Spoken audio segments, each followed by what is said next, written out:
necessarily trying to preempt our guest speaker today. I'll leave that. I know she is well equipped to dissect all of this. But before we get to her, let's remind you of some of the activities of the agency this past week, which comes in our news highlight segment, which will be taken by two of my young ladies. That is Miriam and Ifeoluwa. Miriam, let's get the updates from you, and then I'll be right back. Thank you. Thank you, sir. Good day to everyone, and thank you for joining us in this week's Xspace. My name is Maria Musa, and here are the NDLEA news highlights for the week. First, the headlines. UK, Italy, Turkey, Qatar-bound cocaine, met consignment intercepted in Lagos, Abuja. As NDLEA arrests masterminds at MMIA, Abuja Hotel, false bid to smuggle opioids into Lagos from Ghana. Attempts by drug syndicates to export large consignments of cocaine, methamphetamine, and opioids through the Murtala Mohammed International Airport, MMIA, Ikeja, Lagos, and Nnamdi Azikiwe International Airport, NAIA, Abuja, to the United Kingdom, Italy, Qatar, Turkey, have been thwarted by operatives of the National Drug Law Enforcement Agency, NDLEA, who in series of intelligence-led operations recovered the illicit drugs and arrested the masterminds. A total of 13 parcels of cocaine weighing 4.40 kg going to the United Kingdom via Frankfurt on a Lufthansa airline flight was intercepted by NDLEA officers at the export shade of the Lagos International Airport on 5th November 2024, while a businessman linked to the consignment, Ekeocha Anayo Nelson, was arrested and tracked on 8 November.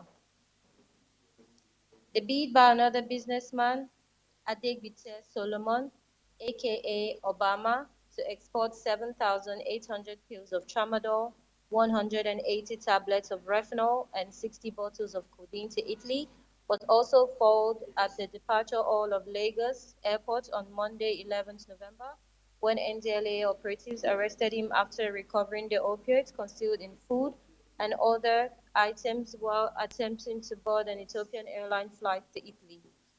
He claimed to have traveled to Europe through the Mediterranean Sea and earned a living as a street beggar before delving into logistics business. Also related is the arrest of another businessman, Anel K. Kingsley Rumi, with 1,100 pills of tramadol, 225 milligrams hidden in his luggage while attempting to board his Ethiopian airline flights to Istanbul, Turkey, at Terminal 1 of Lagos Airport on Friday, 15th November. Following credible intelligence, NDLEA officers of the Directorate of Operations and General Investigations and their counterparts from FCT Command of the agency on Friday, 15th November, raided a hotel room at the Federal Housing Authority Estate, Lugbe, Abuja, where they arrested two suspects, Ome Uche Najud and Anene Valentine Chigozie. Recovered from them was 1.8 kg methamphetamine, which they were preparing to travel to Qatar with. Another suspect, Akonde Moruf Olasukomi, was arrested with 1.8 kg methamphetamine by operatives of a Special Operations Unit in NDLEA at his number 9 Durojaye Street, Lawansin area of Surulere, Lagos home after weeks of intelligence and surveillance.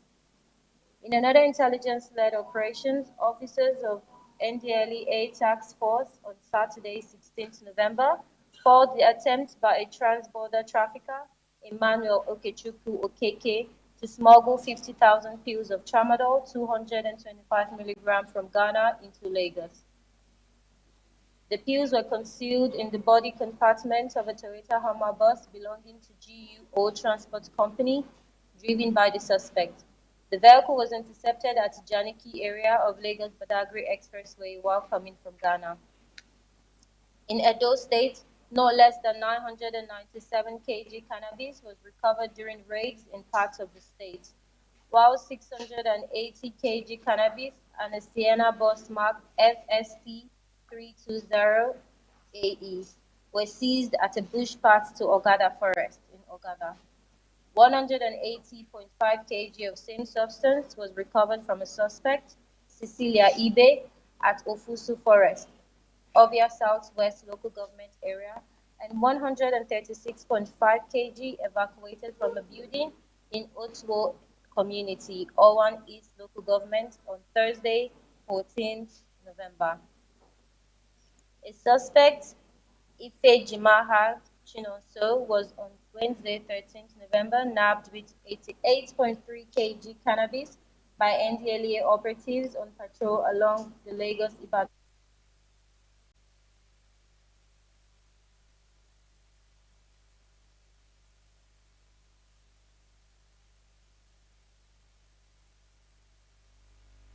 him 65,730 capsules of tramadol. In Kwara State, NDLEA operatives arrested a suspect, Adil Suleiman, with 120.8 kg cannabis and some liters of codeine at Ga Odota in Ilorin West local government area, while Kelechi Obichire was nabbed with 75 kg cannabis at Eziobodo, Owerri West local government area, Imo State, on Thursday, 14th November. A total of 563.74 kilograms of same psychoactive substance were recovered from a 60-year-old substance, Anthony Anakabi, following his arrest at Iyalode Iyano Church area of Ibadan, the Oyo State capital.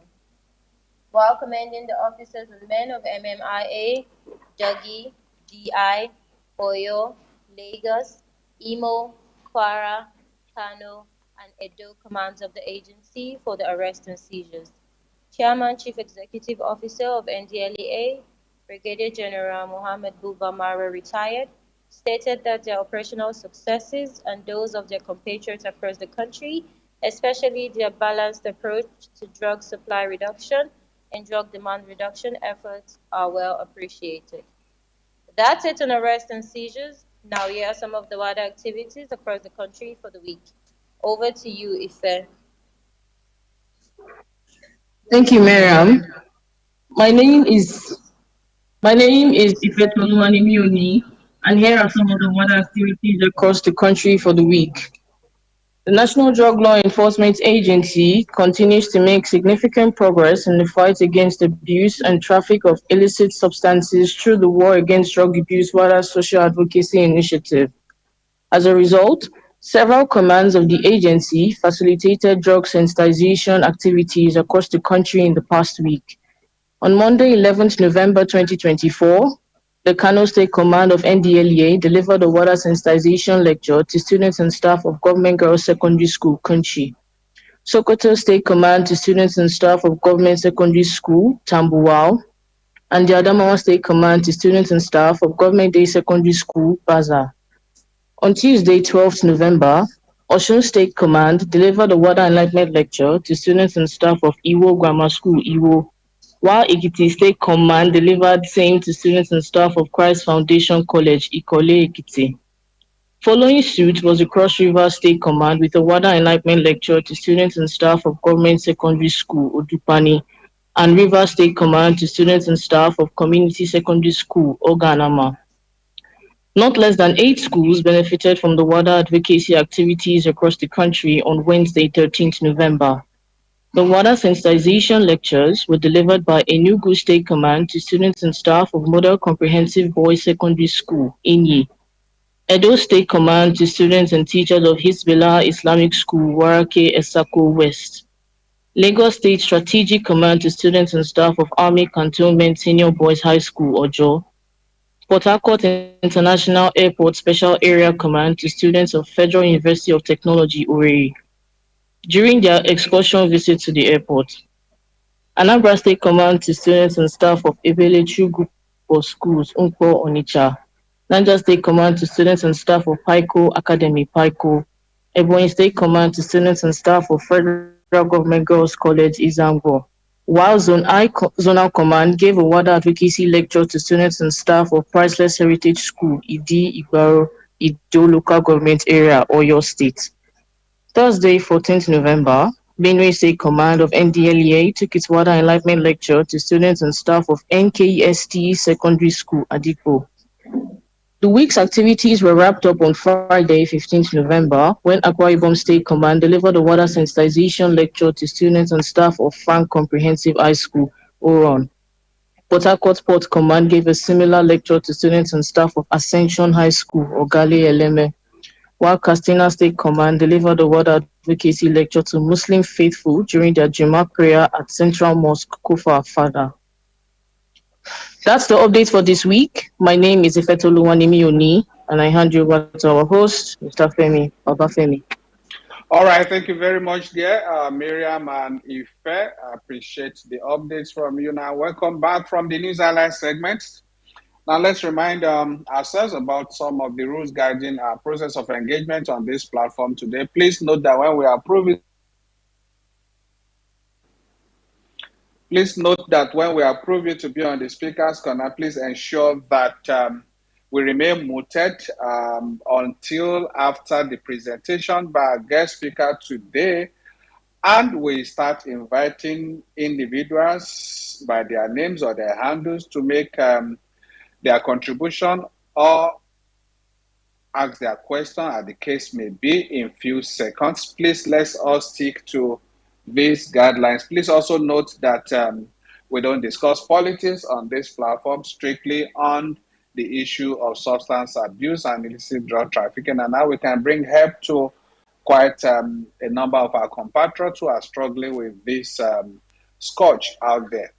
Please let's try as much as possible to stick to these rules so that we can all enjoy and benefit from the conversation. That's the whole essence of this whole effort. Would always appreciate your usual cooperation, and we do know that you would do the same thing today. This is what we do week in, week out on this platform.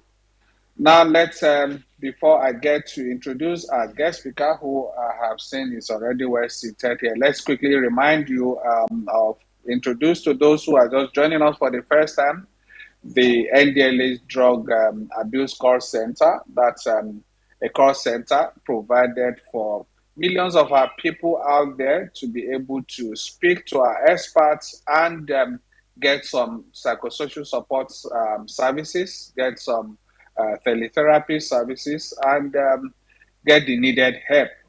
All you need to do right wherever you may be is pick your phone and dial a toll-free helpline, and you have on the other side of the call, on the other end of the call, are experts, are counselors, clinical psychologists, psychotherapists, and psychiatric doctors who work 24/7 every second, every minute, every hour, and every day of the week, round the clock, to assist those who need help.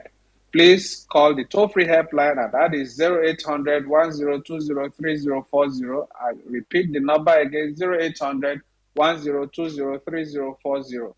That's the number to call, and then you have our experts on the other side of the line to assist and support you. Again, I would also like you to know that this service is language sensitive, meaning that if you cannot speak English or Pidgin, our experts will be ready to speak to you to resolve our need, to provide support for you or to your loved one, as the case may be, in any of the three major Nigerian languages, that is Hausa, Yoruba, Igbo. Please do feel free to make use of this service. It's all out there. You are not paying for anything. It's a toll-free helpline, and the services at the call center, they are also free of charge. All right, now we've gotten to the high point where we would have to introduce our guest speaker today, who would be speaking to us and thereafter having interaction with us on the topic psychological interventions and drug use prevention skills for adolescents in dysfunctional family and community settings. We're focusing on adolescents again because that's where we have the bulk of our target audience, that are young people. They say catch them young. Well, we need to provide help and support for them at that level before things get out of hand.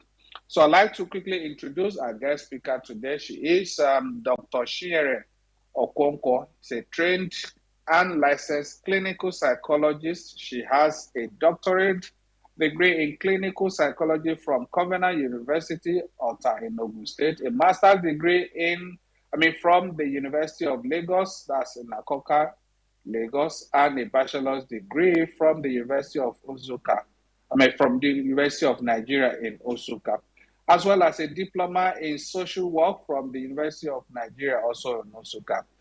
Through the Fulbright Scholarship Award, she did her fellowship program, that's Hubert Humphrey Fellowship at Virginia Commonwealth University, Richmond, Virginia, USA, on substance abuse education, prevention, and treatment. In addition to her training in substance abuse management, she was exposed to various psychological treatment modalities as well as trauma and disaster management, crisis intervention, motivational interventions, etc. She's also an internationally certified addiction professional, that is ICAP 1 and 2, and a United Nations Office on Drugs and Crime Global Trainer on Drug Demand Reduction. That's UNODC, Global Trainer on Drug Demand Reduction. She has over 20 years of clinical experience. That's 22 solid decades. She was a member of the National Psychosocial Team for the management of the Ebola crisis and COVID-19 pandemic. She led the team that provided psychosocial intervention to the Chibok insurgent survivors. She has also been involved in providing psychological first aid in various crisis situations within and outside Lagos State. She was the principal investigator in the U.S. Consulate General Smalls Grant Award project titled Improving the Psychological Health and Enhancing the Vocational Skills of Female Ex-Prisoners in Lagos. Presently, she works as a Deputy Director of Clinical Psychological Services and the Coordinator of Psychological Interventions for Substance Use Disorder Patients at the Federal Neuropsychiatric Hospital, Yaba, popularly known as Yaba Left. She is the focal point for training on the United Nations Office on Drug and Crime project in the hospital. Dr. Okonkwo is one of Nigeria's consultants for independent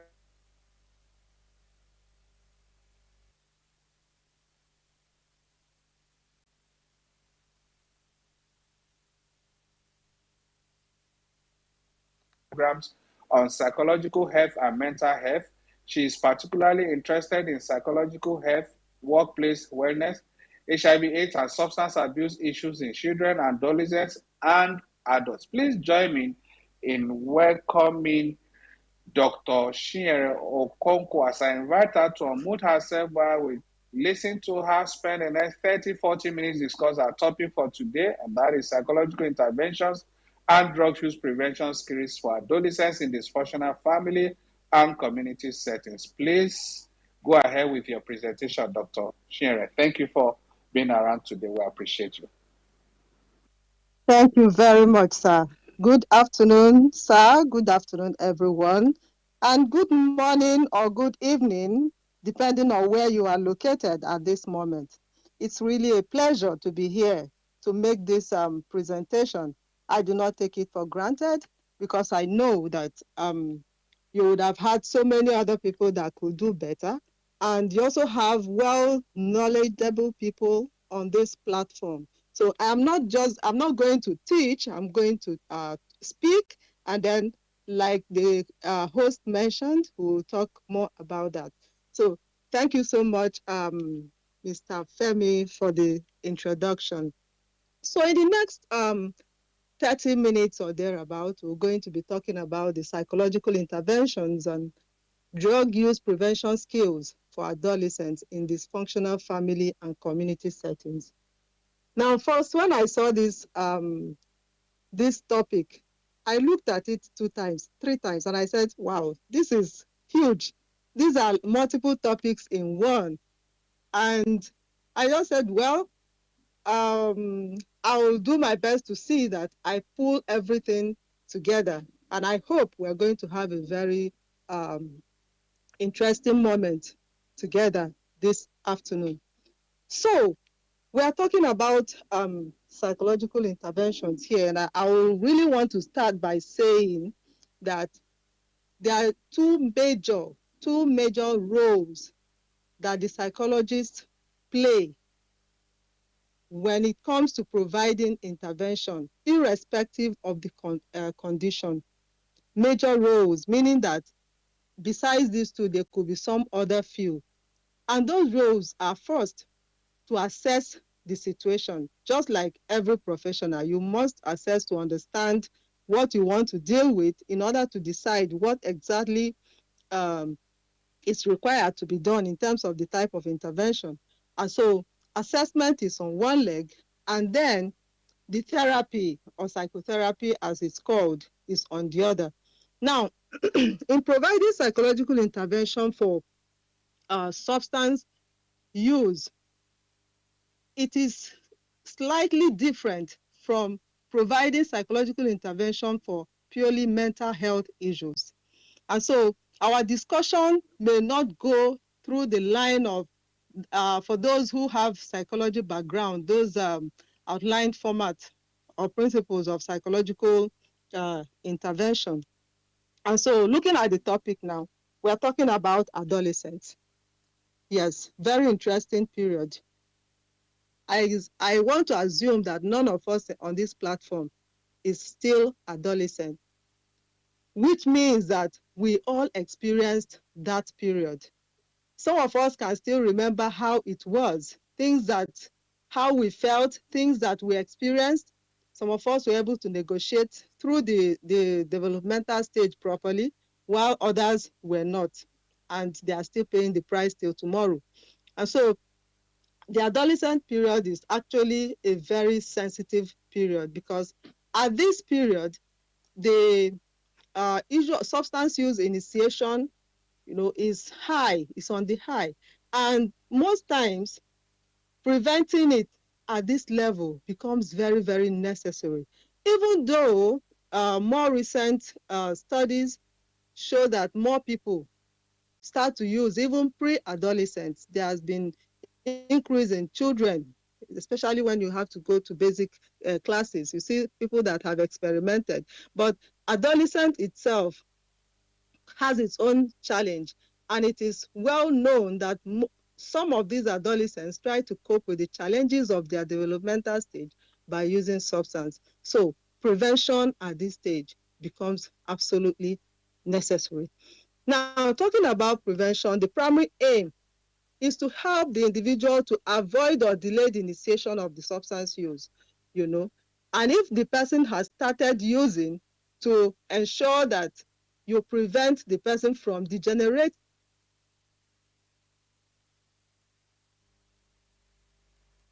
And then this prevention we're talking here, we know has three levels, three major segments. The universal prevention, which many of us know has to do with providing prevention intervention for the general population, whether you are using or not using. For example, you go into a classroom and you want to have prevention intervention for every child or every student in the class, meaning that you have not even screened to know if some of them have been exposed or not. And so that is on one level. The other one is selected.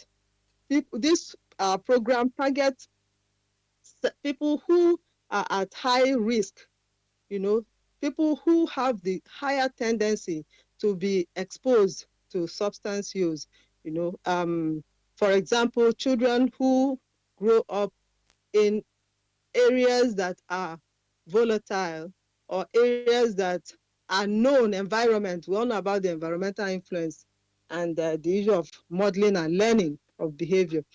Such kind of person could be referred to as, could be put in the selected group, and then the indicated people who, this type of intervention for people who have started, and are likely to be at higher risk of developing substance use disorder. And then sometimes this indicated prevention can be used for people who are in recovery, it's more like secondary level of intervention. Somebody has used, is trying to stop, and along the line, there are some lapses here and there. So you are trying to help this individual to ensure that those lapses do not become relapse. So secondary prevention sometimes is looked at from that dimension. And so generally, prevention intervention in adolescents, specifically now in adolescents, focus on risk and protective factors that contribute to the initiation, maintenance, and escalation of these substance use. And these risk and protective factors cut across the individual himself. There are some individual factors, there are some factors in the family, and then there are also at the community level, some factors are risk and protective factors in the family and in the community that could either make the person to be vulnerable to use or to be able to stay without use. And we know that in looking at the risk and protective factors, I mentioned the issue of assessment at the initial phase. And in assessment, there are 4 basic things you want to pay attention to, because that gives you the summary of the risk and protective factors. And so you want to look at the predisposing factors, is generally referred to as the 4 Ps. The predisposing factors, what are those things in the individual, that makes the person more vulnerable to developing the behavior. Precipitating factors, what are those things in the immediate that triggered the behavior.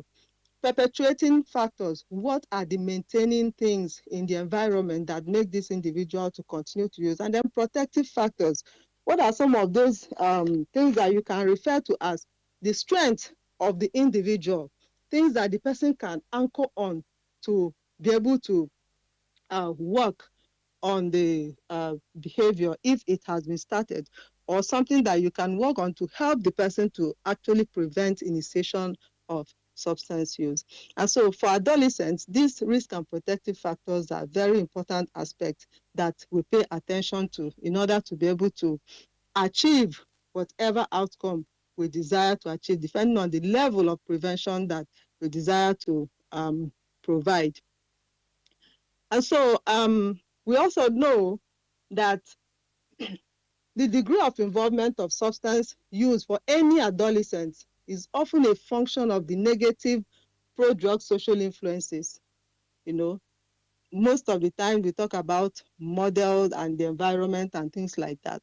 If an individual is exposed to an environment where they see the drug culture as the norm, one of those things that must happen, then it means that the individual has high vulnerability to being exposed or indulging in such behavior. And so I mentioned the issue of the 3 areas that will focus.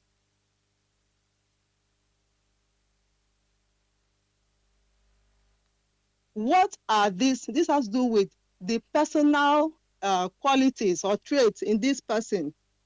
What makes him unique?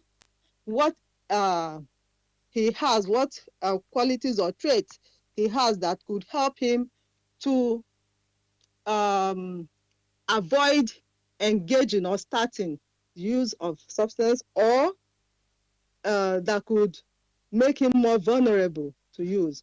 Now, there's a cognitive aspect of this individual factor, and this has to do with the knowledge the individual has about substance use. If an adolescent learns among his peers, like we know they usually learn among their peers more if they are not given opportunity to learn properly. If he learns that the use of substance is the in thing, that is what is important, it's the only way he can be relevant. If he learns that it's a way of life, it's one of the things that you have to do to be the happening guy in the environment, that is representation of what substance use is, and it could affect this individual in terms of the way he views it, and then the possibility of easily engaging in the behavior is high. But if it's otherwise, you will see that an individual who has real knowledge that substance use could be harmful and substance use is an inappropriate way of dealing with any situation for those who try to use it to cope with certain challenges of life, then the tendency not to indulge is there. So any of these factors can be positive or negative depending on the direct dimension that the individual is exposed to. There are also psychological factors like self-esteem. We know that, well, from experience or clinical practice, I've seen a number of people who used, especially young ones, because they feel they are less than others. You know, the issue of low self-esteem is there. You cannot measure up with others. There's no confidence. You know, I am not good enough, that feeling. And then when they are introduced to this stuff and they take it, they feel really good. And so it's important that in your assessment, you are able to identify some of these factors that may be perpetuating or may have the tendency to make this person to indulge. So in prevention, you are not focusing on, oh, don't use like the other the um the older method of providing prevention intervention, which I will mention later as I speak. You know, you are looking at some of those important areas in the individual's life that would have led him or that could lead him to use, and then you deal with those areas. The issue of impulsivity, for example, some people are naturally impulsive. You know, they have the tendency to just act before they reason. If you identify an individual having this kind of trait, you know, it is important to address that trait. By so doing, you are helping this person to gain better control of self, so that even when there is temptation to want to accept to use substance, he will have a rethink and slow down. So I'm mentioning these factors because they are the areas that you direct whichever intervention you want to provide in terms of prevention. You know, there are also the family factors. We know about genetic vulnerability. Yeah, it is, research has actually shown that some individuals inherit the gene for addiction to certain substance, alcohol, for example, you know. And so if it is there in the family, the individual is vulnerable. For example, you are trying to understand the population you want to provide intervention to, and you decide to ask questions, and then you hear 1, 2, 3 say, oh, my daddy or my mommy used so and so. It tells you something. You know, it gives you information that this person is actually vulnerable, and it will help you to know the kind of prevention intervention to provide for this person. Now, parental practices is another one, another family factor, you know, that could that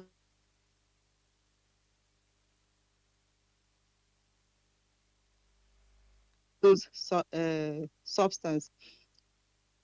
Where you have harsh disciplinary practices, you know, sometimes you hear children describing their parents as, oh, my mommy is very harsh, my daddy is a disciplinarian.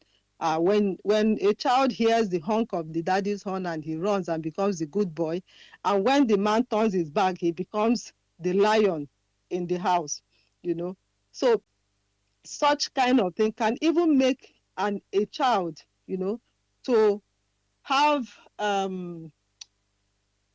kind of thick, sometimes it's called thick skin, you know, to corrections. And sometimes you see people say, oh, that's a very stubborn child. But the important thing here is that the child who grows in this kind of environment does not have real communication with the parents. and they hardly understand the issues with this child. And the implication is that this individual is more likely to listen to his peers out there who may provide him with information that may not be appropriate, thereby leading him to indulging in behaviors that he would not have done otherwise if he had um, proper interaction with the parents. Okay. There could also be the factor of conflict within the family. Now, in this topic, the issue of dysfunctional family was mentioned.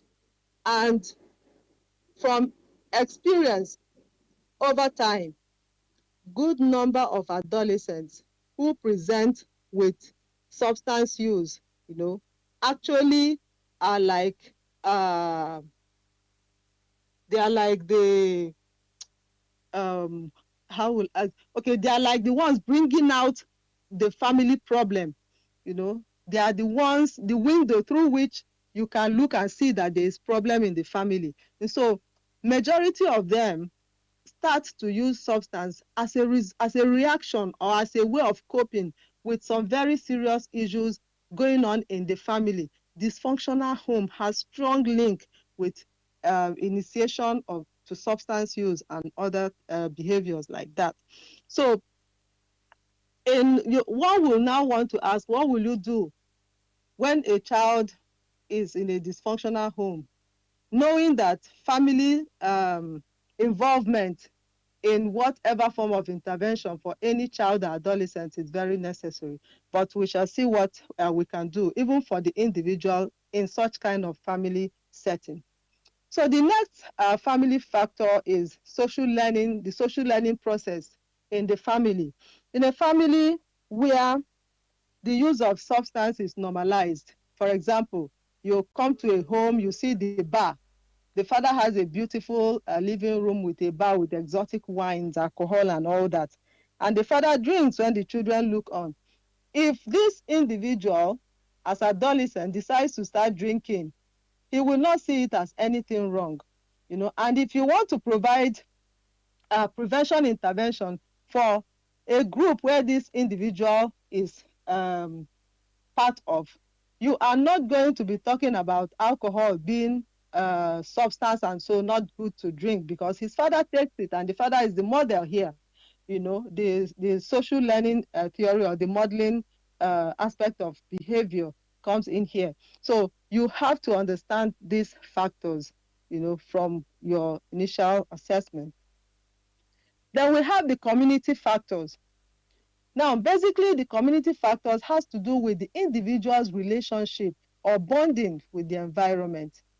Sometimes you have individuals who are so involved, especially adolescents who are active. They engage in different level of social interactions, sports, social cultural activities, and all that. And then you also find out that some people find it difficult to integrate with other people.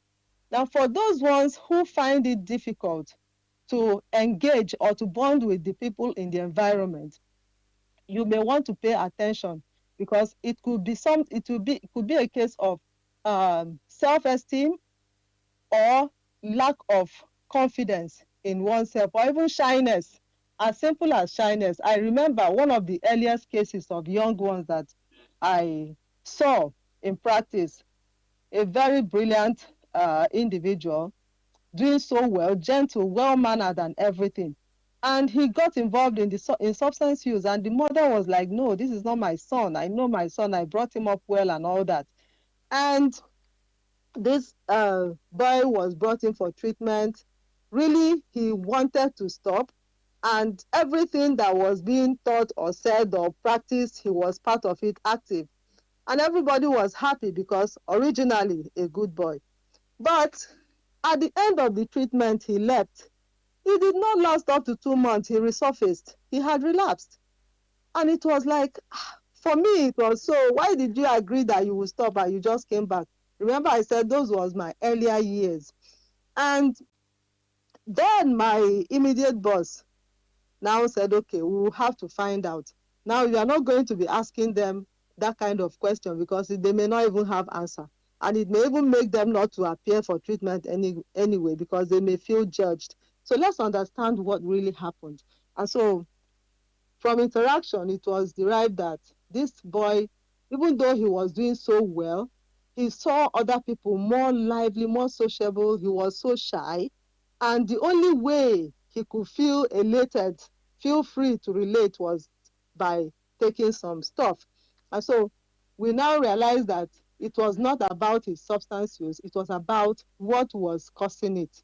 So that was the focus. And then by the time he was able to gain some confidence to act without thinking of use of substance, he was well. So he was well for a very long time. He had lapses few times, but he has been doing well over the years. So just an example to show how the environment, and the interaction can affect. So let's look at some prevention strategies. Like I mentioned, until recently, prevention intervention involved the use of fear arousal techniques, that emphasize the dangers of drug use and then scared individuals into not using drugs.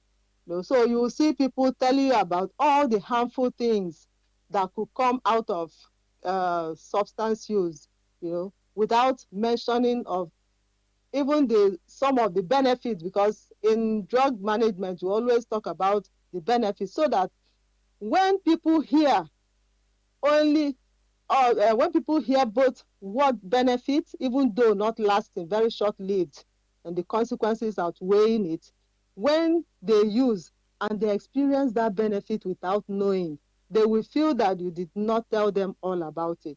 But if they have the prior knowledge that yes, this effect will come, but then after that, what next? So they will also know that even though they try it and they feel good, they know that something not so good is coming up in front. So it's important to look at the two sides. And so until recently, it has always been the issue of scaring the individual. You go to school, then it used to be purely psychoeducation. You only give them information about the dangers of drug use, types. And actually, research found that the young ones, especially those very inquisitive ones, those ones that are quite adventurous, those ones that have high traits of invincibility, will want to try. There are some that actually feel thrilled by those dangers mentioned, so they want to see. And then those that are like the daring ones that will tell you that it's for those that are not strong. Me, I'm very strong. It can't happen to me. I'm going to dare it. So the outcome of that method was not very good. And so over time, a lot of other factors were considered, different strategies, for those who have been exposed to the the UPC, Universal Prevention Curriculum, you see that the emphasis is less on the mention of substance.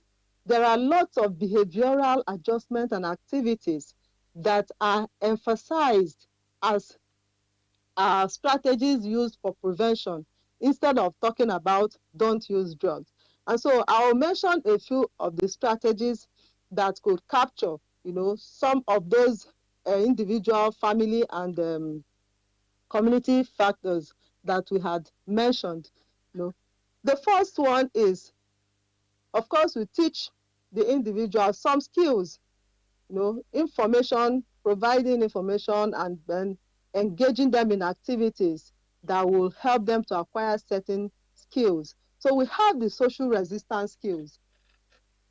Now, this is designed to increase the adolescent awareness of the various social influences, that support substance use, and then teach them specific skills for effectively resisting both their peers and then the other forms of information in the environment. Okay, so there are lots of pressure on the adolescents.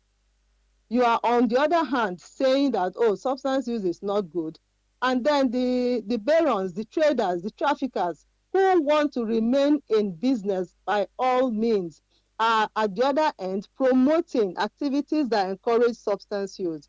And so you see that there is something like double bind information for these young ones. And if they learn that yes, these things are existing, but these are the ways you can handle them when it comes.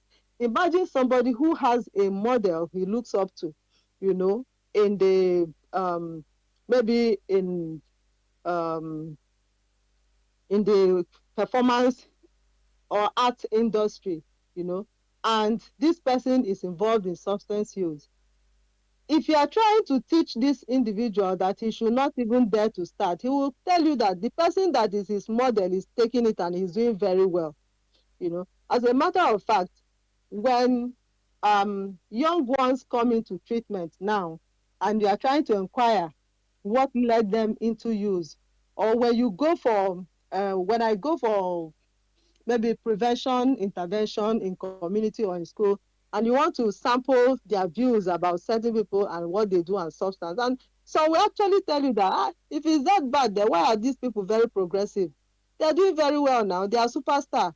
And so we actually see that drug use as part of what bring out the best in those ones. So these are um, false informations, but in helping them to develop these resistance skills, you bring out some of these things, and help them to clarify by providing them with adequate information. So with social resistance skills, adolescents are taught the ways to recognize situations when they are likely to experience peer pressure.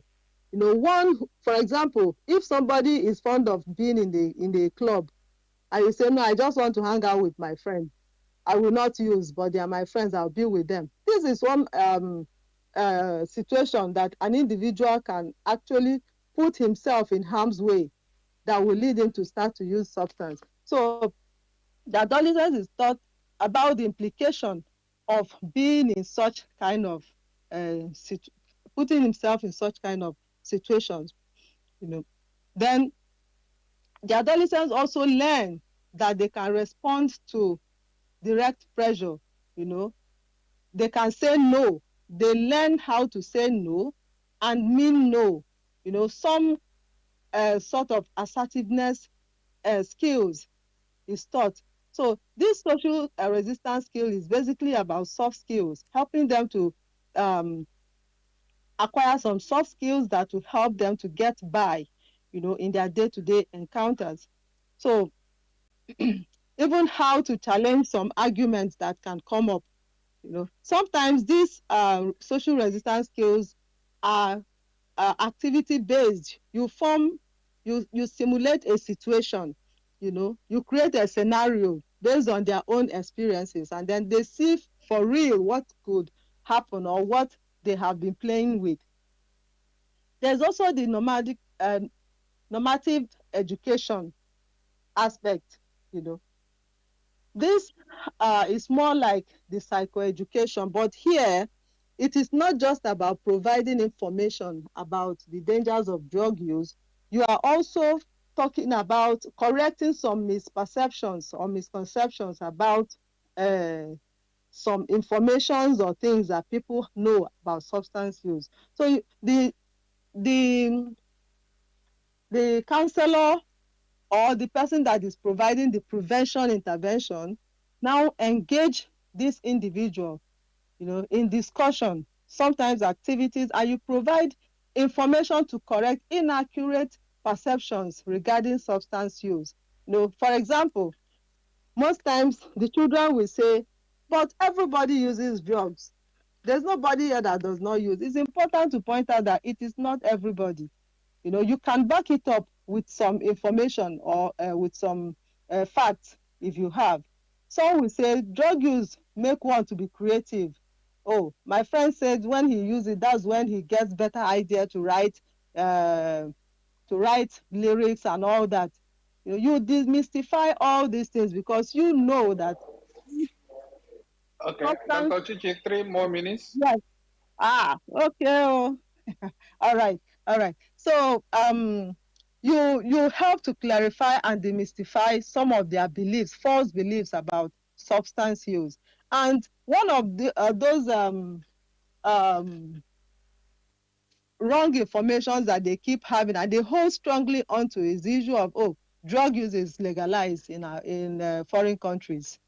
In fact, we've had to do debate on this, and it's important that you give them proper information, update them. For those ones that know that much, you will also teach them that, yes, some countries are legalizing, but these are the facts of what has been happening, the harmful effect of such kind of practice. So there is also the competence enhancement skills.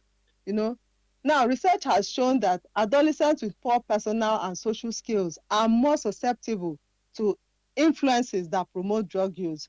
And so using competence enhancement skills, you teach these adolescents some life skills, personal or social ones that enable them to develop more adaptive coping skills rather than use of drugs. And so example of these competence enhancement skills includes the problem-solving skill, which every therapist should know how to teach, decision-making skills, skills for increasing self-control and self-esteem, adaptive coping, and all that, quite a number of them. And so we have some examples of prevention programs. In Nigeria so far, for adolescents, the one that has been used over time is the UNODC Unplugged. This is basically for school classrooms, and we also have some of them like the life skills training, Project Towards Drugs, and all that. These are school-based prevention programs for adolescents because they are for school-age children, particularly the secondary school. Now, we have for the family example, creating lasting bonding. Where a family is dysfunctional, it means that no, the bonding is not there and so many things are not okay. So it's like bringing in some form of therapy into the family while trying to help the individual to feel good enough in the family so as not to look out to engage or meet people that will expose or encourage him or her to engage in drugs. There's also the brief strategic family therapy. This one is another family-based program that aimed at decreasing individual and family risk factors, improves and strengthens family relationship. Now, communication breakdown, because communication breakdown in the family leads to poor interpersonal relationship in the family. And when that happens, the family becomes dysfunctional in a very prominent way. So there are actually quite a number of them, but the basic information I want us to get here is that you address issues in the family so as to help the individual to feel better and not to turn to use of substance. In that way, you are either delaying or helping the person to avoid to indulge in substance use. So that is prevention. So for the community-based prevention strategies or program, you look at school is part of the community. Family is a unit in the community. And the use of mass media, public policies, and other community organization components. Some of the activities, awareness programs, providing advocacy, providing information, and engaging people, like having some leisure activities in the environment that will make children or adolescents to be distracted from thinking of engaging in these behaviors. If children are engaged in a very healthy competition within their environment, they will not, or most likely will not have the time to sit and talk about things that will put them in harm's way, like substance use. So by engaging them, you're actually preventing the use of substance. So in as much as we have a lot of this, there are a lot of evidence-based strategies for preventing substance use in adolescents, it's important that every family, every individual is treated as a unique entity, because what will make A to want to engage in substance use may be different from what will make B. And that is why those three main factors that I mentioned, at the beginning, the individual, the family, and the community factors become very important. So I think I will stop here because I know my time is fast spent. Thank you so much. All right, we'd like to appreciate Dr. Chinyere Okonkwo for that extensive and detailed presentation. Thank you very much. She's been speaking on psychological interventions and drug use prevention skills for adolescents in dysfunctional families of the past 30, 40 minutes. Thank you once again, Dr. Okonkwo. Your time is not yet up yet. Not up yet because we just switched to the second leg or the second phase of our conversation, which should be interactive, and that is where you would be taking questions and responding to comments and interventions. Thank you very much again. We appreciate you for that excellent and brilliant presentation. I know I have to cut you because I know you are delivering a professorial lecture, but then we appreciate that. Thank you very much. Quickly, let's appreciate other quite a number of our compatriots across the world already on the platform. Thank you, Dr. Abdullah. Dr. Abdullah is a consultant psychiatrist at the Ahmadu Bello University Teaching Hospital Zaria. Dr. Abdullah joins us via the handle of Excel Mental Health Foundation. Thank you, Dr. Abdullah, for coming early. We would also have runaway Dr. Kemi Lawrence, used to be Dr. Kemi Olunloyo, also one of those that had jackpot to and decided to stay put in the US. Thank you very much, Dr. Kemi Lawrence. We also have Professor Rosemary Ogu. Professor Rosemary Ogu was once a speaker on this platform and is the national president of, I think, Association of Medical Women Association of Nigeria, I think, something like that. We appreciate Professor Rosemary Ogu. Thank you very much for coming. Thank you. All right, Prof. Thank you. Funsho Jimo, Iranshele Dumare, Mohammed Bafo, Almajiri, AU Fatika, Pascal Iwebu, Drug Abuse Analysis Sex, Winnie, Dr. Alala Deobatomi, Dr. Oluseyi Odewale, Ibrahim Jajere, Euphemia Asma Ahmed, my Asma Ahmed in Kaduna there. Thank you, Asma. And thank you, Euphoria, also. That's Euphemia. Farouk Etike, Olu of Akure, Nancy, Tafa Teva Jostein, Inua Husseini.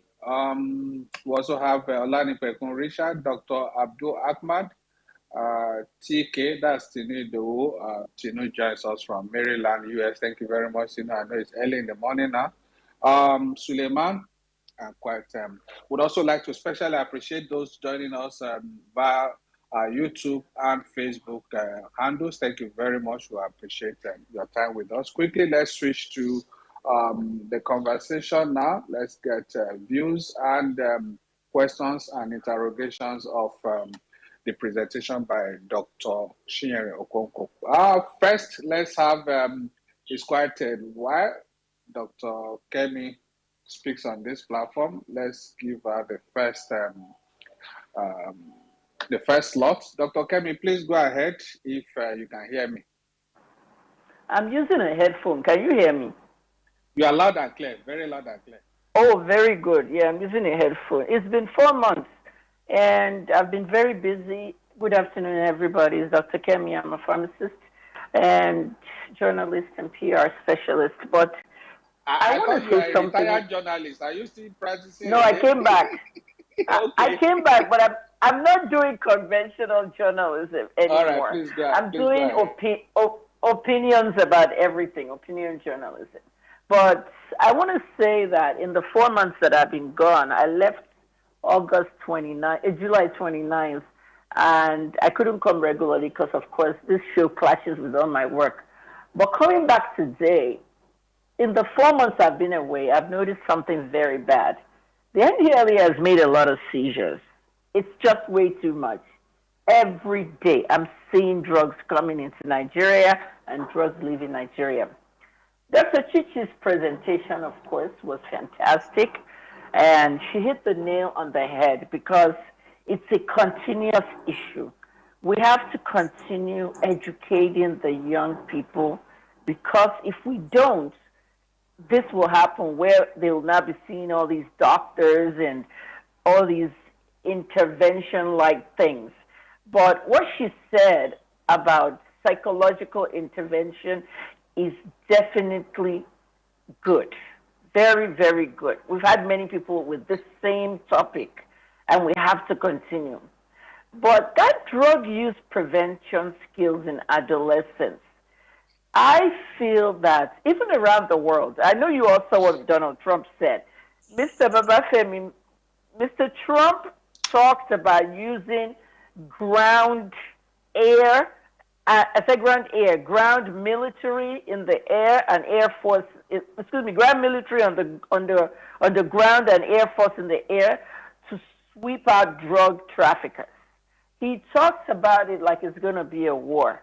And I feel that if we go to the source, we need to eradicate the source. All these drugs are coming from Mexico, Colombia, America, and it's just way too much. And there's only 3 destinations in Africa. We're seeing larger amounts of cocaine, especially in Nigeria, South Africa, Guinea, and maybe other places. But Guinea, South Africa, and Nigeria are the huge targets. We're a country of 200 million. We have a serious hardship. The hardship is everywhere in the world. Okay? My son said to me, Mommy, I hope you realize $1 is $1. And I said to him, yeah, I realize. $1 is $1. But in Nigeria, $1 is a lot. In Ghana, it's a lot. In Liberia, it's a lot. So the hardship in America itself is bad because nobody gets the use of their money. So they're now sad, angry, and they turn to drugs. That is the only thing left. So there's more drug use around the world because of the ongoing global hardship. Now, people in Nigeria don't think there's a hardship in America or Canada. They want to go there. It's even worse. So now that we have a country of 200 million, super hardship, the drug traffickers are targeting our young people in Nigeria. So the prevention skills that Dr. Chichi said hits the nail on the head. Dr. Chichi did a wonderful presentation there. And I got to tell you, this is how we all have to be in that Dr. Chichi mode. Everywhere you go, you got to tell another kid about prevention skills. So my own thing in this presentation, I'm really happy about what the National Assembly passed, life in prison for drug traffickers. Keep them behind bars. I like that. They went to prison. So that was the scapegoat case of it. You can look it up on Google. Rapper McMiller, the drug dealers went to prison. So now Nigeria, someone called me from, Mr. Babafemi, someone called me from India, India's major news network. There's CNN there. The reporter called me and said she wanted to interview me on my opinion on the law, the death penalty law versus the life in prison something. So I told her to wait. Now she waited like, 3-4 months, and now we have life in prison. I think it's really good. I generally don't like executions, deaths, and stuff. That's the way it is in Asia.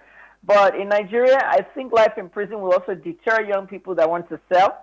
And then talking constantly about addiction, methamphetamine, and all this, it's very important to continue sending the message. So that's all I have to say today. I'll continue to listen to everybody. Anyone that has questions for me can ask. But Dr. Chichi, thank you for coming. This is awesome, and you got to continue doing this. You're not a one-time guest, though. You're coming back. Oh. That's how NDLA is. Thank you. All right. Thank you very much, Dr. You're welcome, ma'am. Yeah. All right. Thank you very much, Dr. Kemi. I hope you're doing well out there. Thank you once again. You are sounding well anyway, so I don't need to ask that question. Next, let's take, I'm sure just a compliment, Dr. Shishi, so you don't have to speak to that again. Okay, let's take the next intervention contribution from Professor Rosemary Ogu. Professor Rosemary Ogu, please unmute yourself and let's hear from you. Thank you. Thank you very much. Greetings, everyone. Thank you, Agafemi. Wow, Chinyere, well done. I learned quite a lot. Psychological interventions and drug use prevention skills. Thank you so much. I just wonder, is there another way we can amplify this? Because we need to amplify it. We need everyone to hear this. And I am afraid that everyone is not hearing. What more can we do? That's my contribution today. Thank you very much, everyone. All right, thank you very much there, Professor Ogu. Dr. Chichi, you want to speak to that? Oh, yes. So what more can we do? For many years, people have been silent. Even though we know that the problem of drug use is not abuse is not new, but people have been turning their eyes the other way. And most of the time in the past, people did not associate young ones with it. They focus on the adults. Now, even when we started paying attention to it, it has always been the punitive approach. You catch a child using, you quarrel, you beat, you punish, and all that. Now, like I mentioned in my presentation, there is a shift. And that shift is not just about the drug use, it's about teaching them how to live well. And it is not for one person, it is not a community thing, large thing like that. It can start from the home, it can start from the little groups you find yourself. You can always pass the information, you can teach life skills anywhere. Like research has shown that most people who start to use substance early, apart from experimenting or the people that are adventurous to use and all that, some majority use to cope with certain kind of situations they find themselves, either because the parents are not listening, parents are not cannot hear their children, they don't know their children. And I tell you sincerely, when I was taking parenting classes for some people, one of the major things that came up was that many parents are not ready to have children. They are just adults. They are just reproducing because we are animals. Our animalistic nature make it necessary that we produce children. But in terms of parenting, many people are short of it. And that is why you will find a parent not knowing that the children need to be listened to, that the children need to be understood, that even the unspoken words of that child that is always unusually quiet means a lot, that you need to find out what is going on. So what we can do is we start from our homes. We start from our little communities. We have different associations. We don't make out time, give them information. I was in one event, a group, an NGO organized an event, and then after making the presentation, they called a panel session and somebody was talking. Because the information coming out from her mouth, I was with one of my colleagues and he said, this person did not have this knowledge. This person is just talking common sense. She was passing judgment. When a child is doing this, it means the child is stubborn. It means the child does not want to learn. It means, and we all know that it's not true. The fact that an individual is using or is about to use substance does not make that individual a bad person. There are situations that actually aided the person to indulge. But if we can deal with those situations before they get close to the substance, we can resolve it. And so how do you start to do that? The parents are there. Many of us belong to churches, groups, different associations like that. Share the knowledge you have. Enlighten people more. Focus less on the drug itself. Focus more on things that can lead to the use of the drugs. And like I always tell the young ones, I make emphasis and I say, for every 1 naira you spend to smoke, or you see somebody smoking, just know that as you are smoking your own life away, you are building castle for another man somewhere.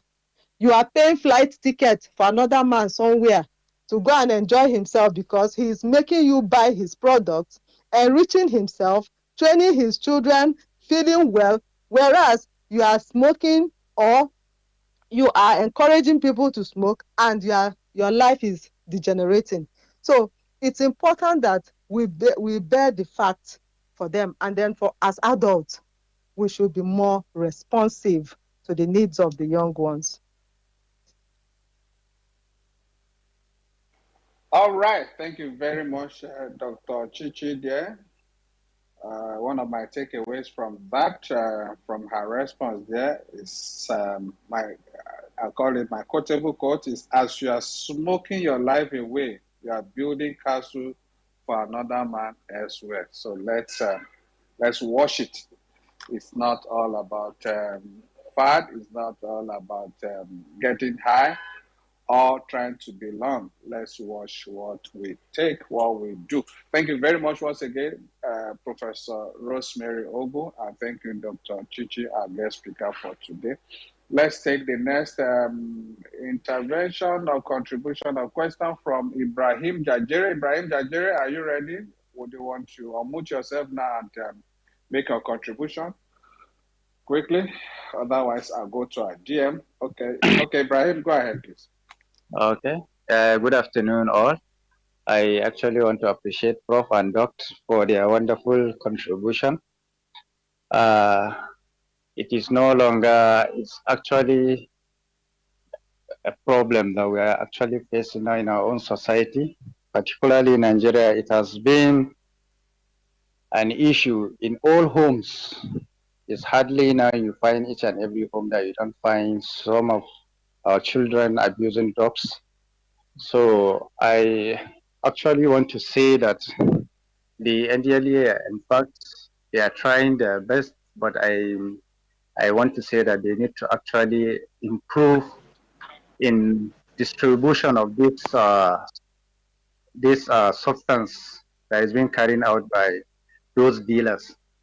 I notice when I'm from Abuja, maybe to Kano, you notice a high concentration of NDLEA staff trying to control the entrance of this drug substance into Kano and other parts of northern Nigeria. But of all the efforts they are putting in place, these dealers still find their way to smuggle those drugs to our society, and it is really endangering our young youth and creating a backward into improving their skill acquisition.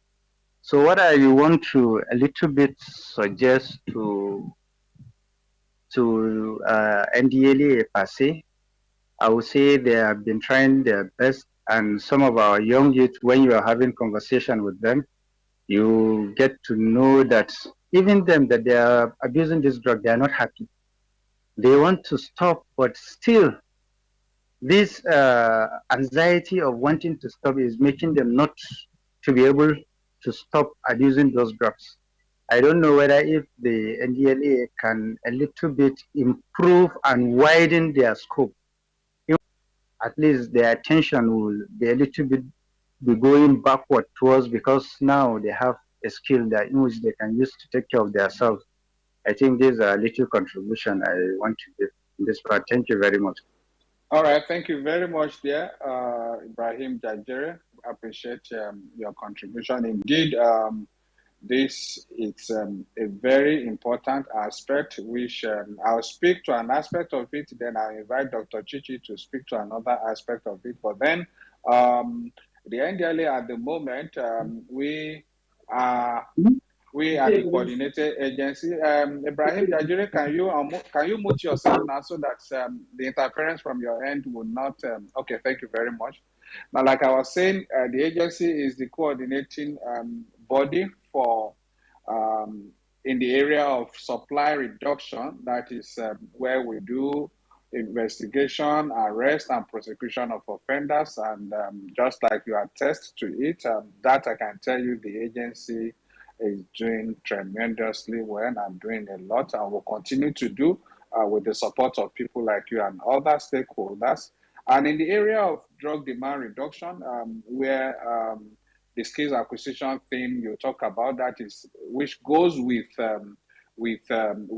rehabilitation. We are just first responders. There are quite a number of other government institutions and agencies, but even that are responsible or for these other things. But then even at that, we still complement, and that's why we are also working in partnership with these other bodies. That's why we're working with other stakeholders in the health, in the youth affairs ministry, in the women development ministry, in sports ministry. We have a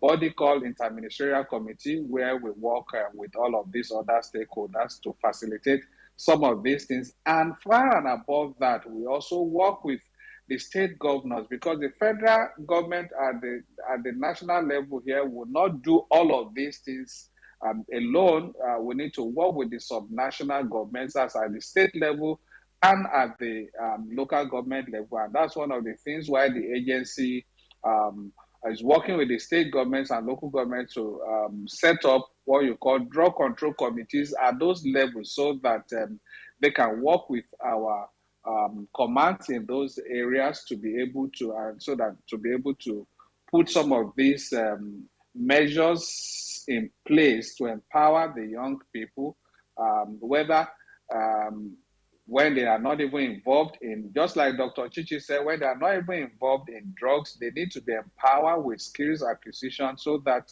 that will take their minds off drugs. And even when they are already in contact with illicit substances, again, we also driving the process and the conversation and mobilizing the stakeholders involved to be able to put in place skills acquisition centers in or even post-rehabilitation skills acquisition centers in those areas, so that these people will not just go out and they return back to the triggers, those predisposing factors that actually led them to substance abuse. Thank you very much. Your point is very germane and very central, Ibrahim Janjere. Now, I would like Dr. Is one thing he mentioned, that's the one I want Dr. Chichi to speak to, and that is the anxiety of wanting to stop it on his own, a barrier.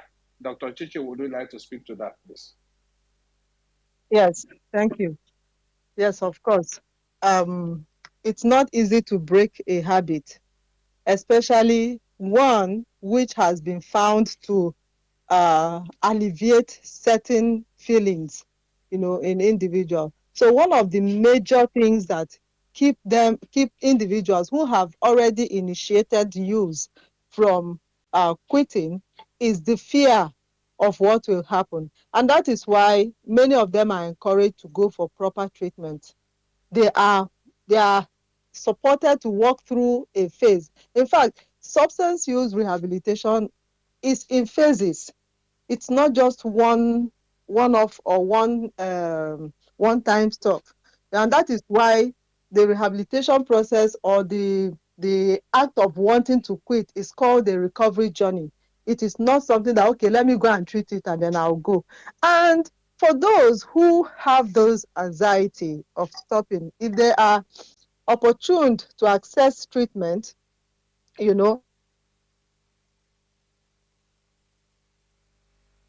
what is happening to them. Because one of the major things is that I want to stop, but even when I try today, the way I feel is so terrible. And then when I use one more time, I feel better. So why should I subject myself to that kind of suffering? They need to understand the processes going through, going on in their own body system, understand themselves, and then what it will take to walk through that journey of recovery and the phases they will have to pass. So I will really say that a major part, even though we are talking about prevention, which emphasizes the importance of not engaging at all, not initiating, instead of trying to treat or control, I would want to say that making access to treatment or to care for people who have started and wish to stop is one of those important areas that I don't know how we're going to do it. Maybe NDLA well, they are in the federal side, they may be able to do something, because really some will want to access this care, but they don't have the means. And we know how Nigeria is. Everything is out of your pocket.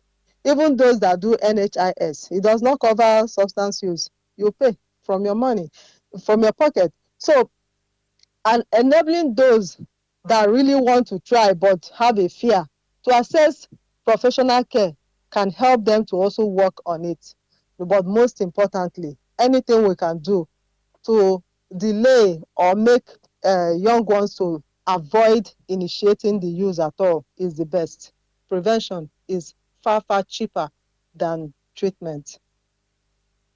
All right, thank you very much there. As it's said that an ounce spent on prevention is worth 10 pence spent on law enforcement. That's the That's exactly what Dr. Chichi said there, that prevention is better than cure. Like I also often said on this platform, that drug dependence is not a walk in the park. It's not what you start and you think, okay, in 1 week I'll be out of it. You only know when you enter. You may not be able to determine when you come out of it. So that's why it's always better to avoid or abstain totally. All right, thank you there. Let's quickly take those pumping us with questions in our DM. Let's come to Eboke. Eboke is asking, okay, first appreciating Dr. Chair for that brilliant presentation. I enjoyed and had quite a lot of things to go away with. But please, I would like to ask how can adolescents be taught to identify and cope with family-related stressors? My second question is, I'd like Dr. Chichi to talk about practical ways to teach adolescents how to say no confidently. All right, those are two questions from okay there, Dr. Chichi. Please go ahead. Okay, so the first is about identifying family stressors. When Yes. when a child is in a family where the parents are always fighting or quarreling or arguing, is that not a source of stress? That is one. And I tell you, I have seen several of young ones in therapy sessions who started to use substance because they felt very uncomfortable with what happened in their home between parents.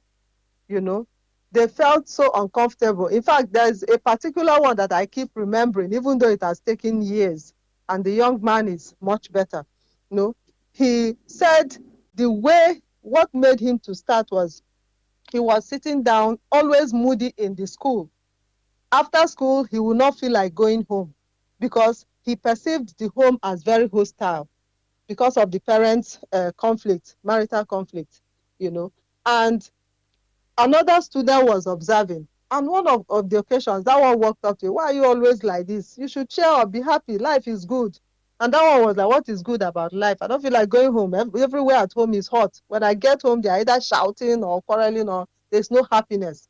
And that one said, you don't know, take this. Just a little, you forget them, leave those adults. They are living their own life. You live your life. Stop, and they take this substance. It gives them something like, what a relief. And so having conflict in the home is one of the major family stressors. And what is stress or what is stressor? Anything that makes you to feel very uncomfortable, that demands so much more than you can cope with, that is a stressor. So when there is conflict, when there are issues, for example, it may not even be conflict. It may be ill health. Maybe one of the parents or siblings not doing very well, having challenges, and it gives concern. I've seen people like that too. Oh, daddy is always very sick. We're always running here and there. There's no happiness in the home and all that. that kind of thing. Or it could even be with extended family.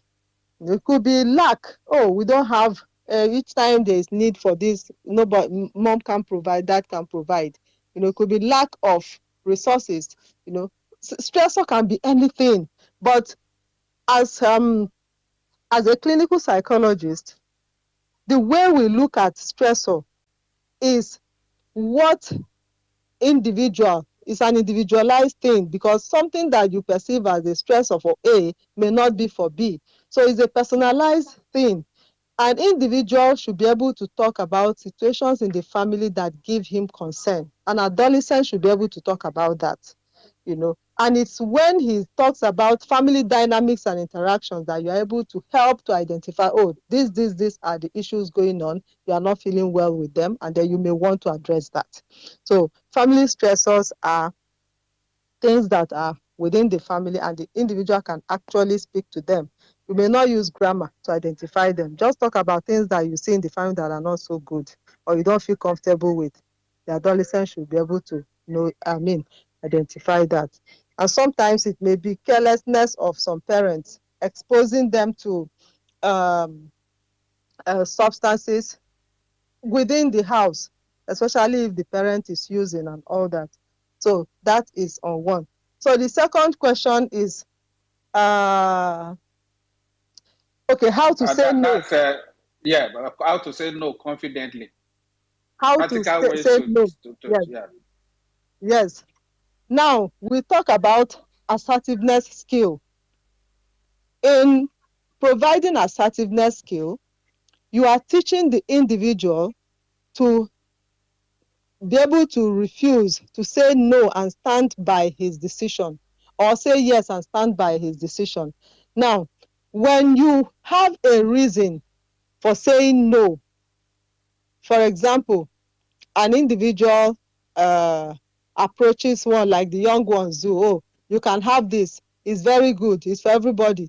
If you don't take it, you're not part of us. You have to, and the person says, I won't. Now, it is not just enough to say no. You say no with reason, and reason that you believe. You will first of all be convinced yourself that this is what you want to do. And you will also, the individual will also know that saying no is normal. Because the first thing in learning to say no is helping the individual to understand that no is also a good answer sometimes. It doesn't make him not a friendly person. It doesn't make him asocial. It doesn't make him a Jew person, as some will want to put it. That saying no means that you are in control, you are in charge. You know what you want, and that is what you want to do. Okay, so you will start from that background of letting the individual, because for some people, when they hear the response no, it means that if I say no, I'm a bad person. If I say no, I'm not strong, I'm not a guy, that kind of thing. So it is all right to say no. You have to let that individual to learn that first.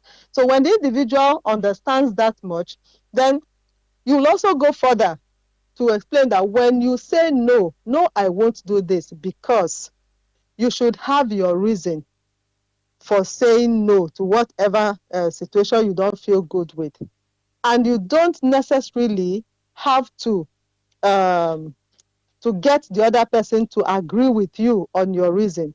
It is not absolutely necessary that the person will agree with you, because you have your own right to make your own decision. So the individual learning that he has the capability to take a decision with reason, and a positive decision that he will not want to regret, will help him to balance out when to say no. And then it's important also,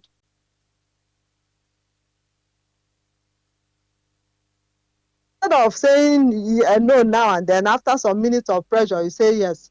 You could say, okay, so let's leave it. I will give you feedback. You can take that break, Okay, so let's talk about this some other time. Let's deal with this some other time. Or let me think about it. If you are not yet convinced within you that you will not, turn to the other side of the response, if pressured. So it is not a one-off thing, but first you will have to work on that person's understanding that he has the right to say no. It is all right to say no. There's nothing wrong with that. All right, it's all right to say no. There's absolutely nothing wrong with that. Thank you very much, Dr. Chichi, for that. And that leads us to the next question in my DM, and that is coming from Best Man. Best Man, thank you, Dr. Chichi, for uh, your explanation on the family stressors. Now, drawing from your explanations, can you please talk about those communication skills that can be developed in families with recurring conflicts? Okay, I think that's from Besma.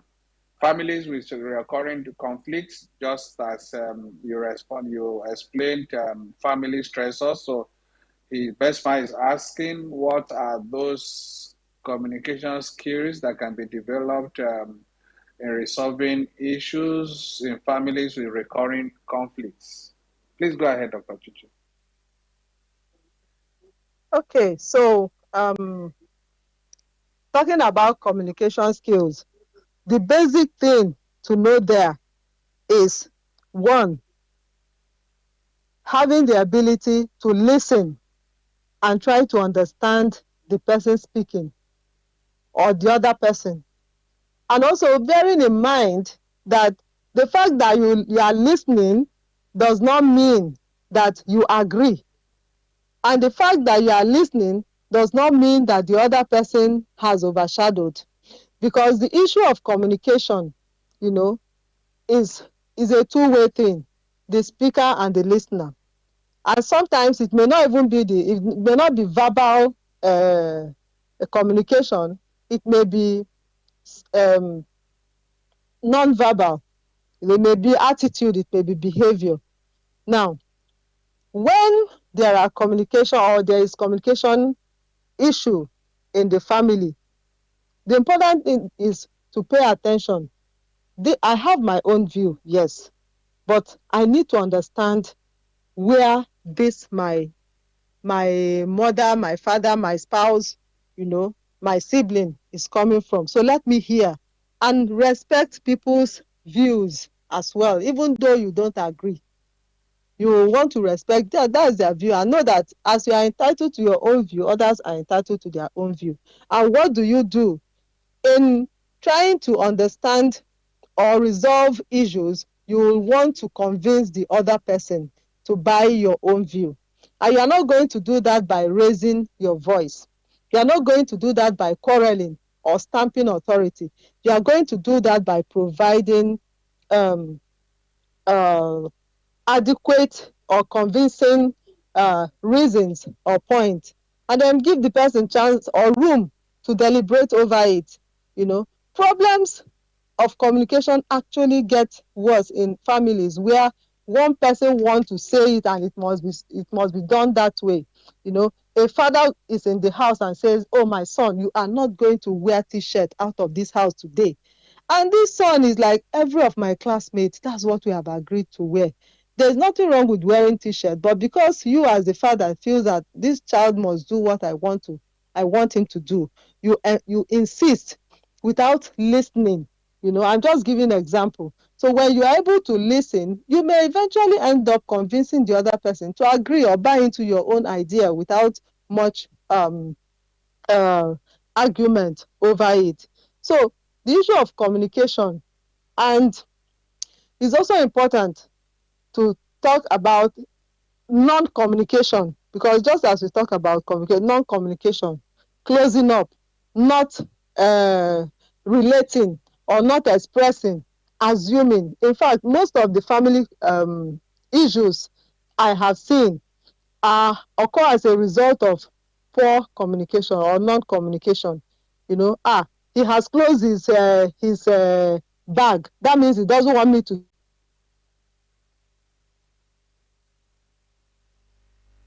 question. And I say, okay, so I observed that You are taking your phone. Each time I enter, I see that you take for what's happening now, you know. And the person, it may be coincidence, you don't know. But when you start to build assumptions without clarifying, it brings up a lot of pile up uh, thoughts of negative things, and also bring about negative emotions.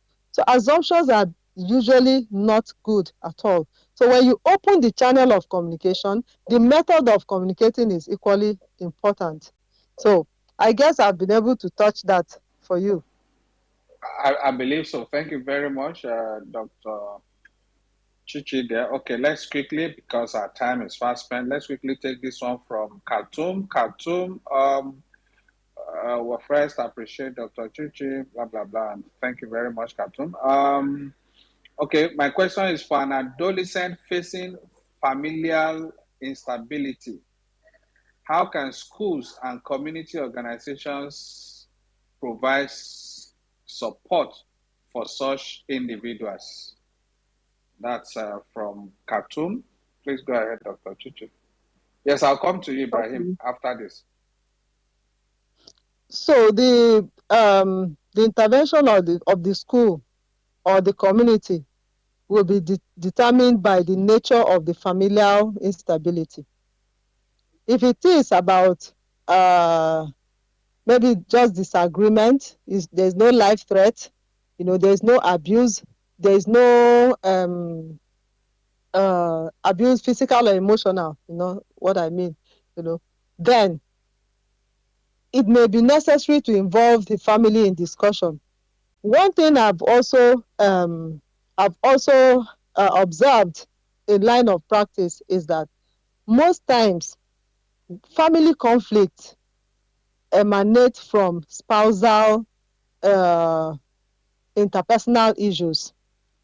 Now, when a husband and wife are having their issues, they may feel that the children are not part of it.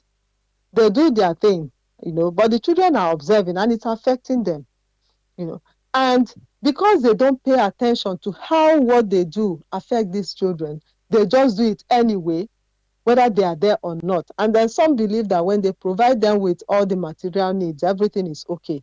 No, it's not. So sometimes when parents learn that what they do or their disagreement is affecting their children in so and so way, they tend to adjust themselves. And that is why sometimes where it is not very easy for them to agree, they may want to say, okay, so let's stay apart for a while so that these young ones can have some respite. When they come back home, there's no quarrel, there's no tension, they feel better, they can stay here, they can stay there.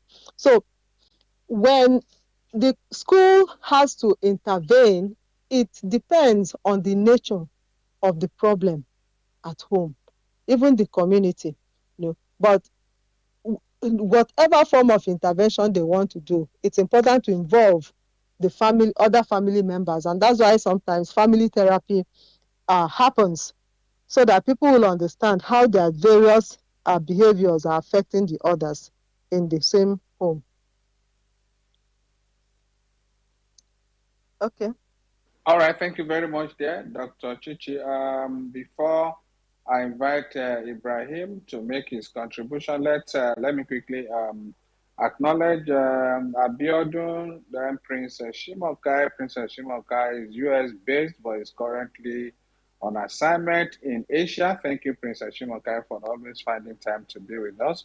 We also have Kemi, that's Niger Joy. Thank you for being Niger Joy. We also have Abba Mama Ogonaya. Thank you all.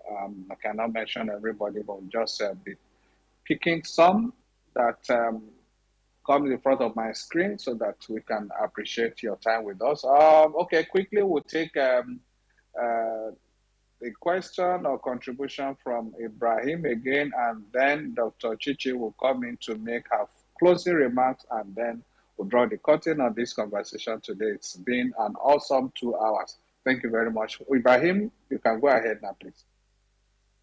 Okay, sir. Thank you very much, sir. I just have one question for doctor. I have a parent who is asking me that she has a child that they have taken him to a rehabilitation center, and they have done all their best to see that they reform that particular child.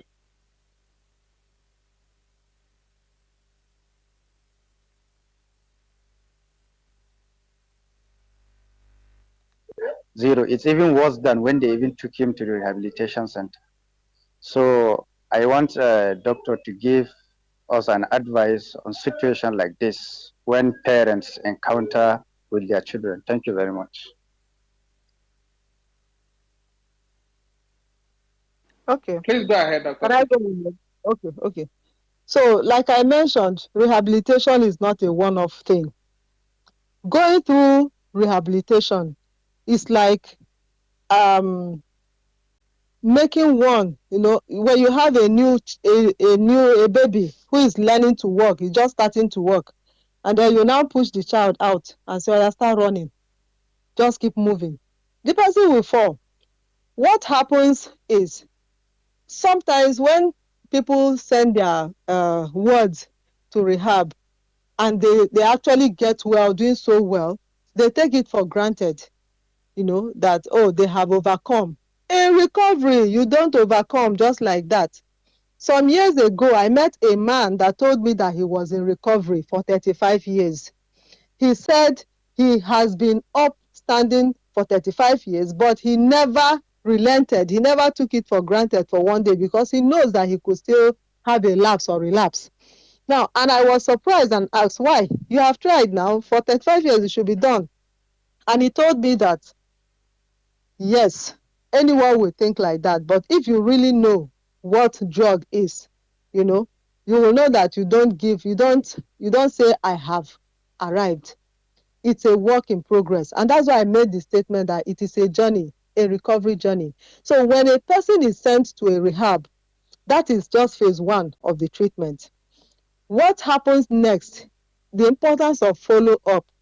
That follow-up doesn't necessarily have to be every time frequent, but it's important to actually continue to help that individual to keep adjusting, And then there's something again that happens that I have also seen in practice after people are through with being in rehab center. When there is a lapse, I will use the word lapse because it is lapse that lead people to relapse. Or a sleep, when there is something like that, the condemnation, the judgment, the kind of thing that have the critical comments that emanate from the environment of that individual actually push the person down the lowest ebb, So it's also important to educate family members to understand that, yes, this person may be very clean at this moment, but there are certain things that can make this person to have a lapse or a sleep.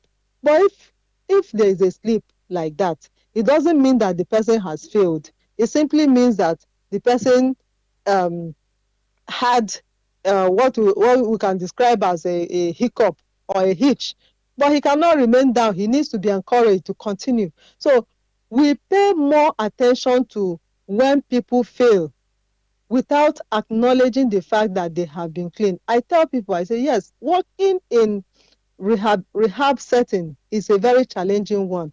But if you have that attitude of appreciating every little positive step taken, you will encourage one person, to keep struggling and knowing that somebody believes in me. Now, over time, you see people who had sleep. I've seen so many of my clients or patients, they'll say, I just came to tell you that yesterday I took something. And when I say, oh, really? So what happened? The first question that I will normally get is, oh, you're not mad at me? I say, why? Why would I? Just let's talk about it. In life, you fall. The important thing is that you don't remain down. You rise again, And the fact that they know that it is not over, it's a work in progress, they are open. So for family members, I can also understand that most times it's very painful when they have invested a lot of resources to rehabilitate. And some of us in treatment facilities, we don't make things better. We will give parents hope that after treatment he will be so well, he will never use it again. Where? There's nowhere in the world, in any treatment facility, that they will tell you that once this person is discharged, you will never use substance again. If anybody knows one, please prove me wrong. But I tell you, because of the nature of the problem, it's a work in progress. Is to encourage the parents. If he is doing well, acknowledge it. If you observe that he's not doing well, speak and encourage him. Work with him. Or if you don't have that patience, get his treatment or healthcare provider involved. To be every time, like I mentioned. Initially, it may be monthly. It can even spread up to 3 months, or it can even be twice a year, or even phone call away. So that way you are supporting somebody, even from a distance. So for the family, encourage them. They should not lose faith. It's just the approach that they will have to talk. A person who relapses may not completely go down to the lowest ebb if he was not judged so badly, when he had his sleep or his lapse. Thank you. All right, thank you very much, Dr. Chichi. That's Dr. Chinyere Okonkwo. I'd like to say that indeed relapse itself is part of the recovery process, so we should not be discouraged. Let's continue to put in more efforts. Let's continue to support those in recovery so that we can together and collectively stabilize them and get them out of the quagmire. All right, that's how much we can take and how far we can go today. It's past the hour already. Would like to appreciate everyone that has been part of this, especially our guest speaker today, Dr. Chinyere Okonkwo, a clinical psychologist for the past 20 years. Thank you very much for your brilliant presentation and those succinct responses and explanations. Dr. Chichi Okonkwo works as a Deputy Director of Clinical Psychological Services and the Coordinator of Psychological Intervention for Substance Use Disorder Patients at the Federal Neuropsychiatric Hospital, Yaba, Lagos. That place is popularly known as Yaba Left. We'd like to appreciate your time with us today. The last 2 hours has been awesome with you on this platform. On behalf of the Chairman Chief Executive of NDLA, General Mohammed Buba Mara, retired, and the entire management team of the agency, would like to appreciate you for the time you spent with us. And on this side, I'd like to also, I think I also still need to appreciate Ibrahim Jajeri. Thank you for your contributions as well. Dr. Kemi Lawrence, thank you for your time. I know it's morning in the US where you are at the moment. Thank you very much for your time. And Professor Rosemary Ogu, thank you also, Prof, for your time and your contribution on this platform today. For every other person that has been part of this, we appreciate you, especially our compatriots on Facebook and on our YouTube channel. Thank you for being part of the conversation today. My colleagues on this side, I'd like to appreciate Rita, Shidi Musa, Francis, Dele, Mahmoud, Kumbi, Val, Phil, Ini, and the rest of you guys. You've all done very well. Thank you very much for all you have done to make this a success today. Next Friday is another time, 3 to 5 p.m.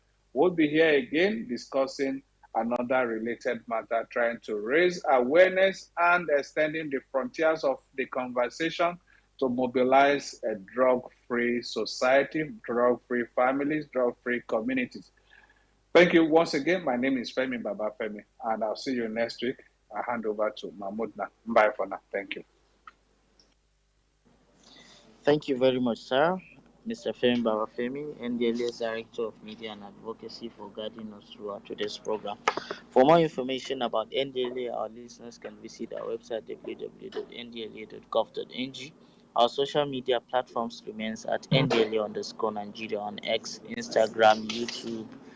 On Facebook, it is at NDLA01. Do join us same time next week for another edition of this wonderful program. I remain Mahmoud Isa. Bye-bye.